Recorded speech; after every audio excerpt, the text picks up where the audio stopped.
shacabka Soomaaliyeed oo taxsiinaya dhacdadii xumayd ka dhacday shalom magaalada Muqdisho gaar ahaan jidka Makka al-Mukarrama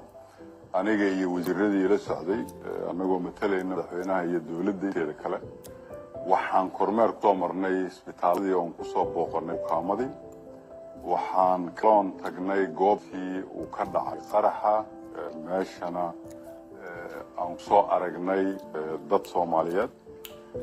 waxaan leeyahay inta ku matay Allah u naxariisto inta ku dhaawacantay Ilaahay caafimaad siiyo shacabka Soomaaliyeedna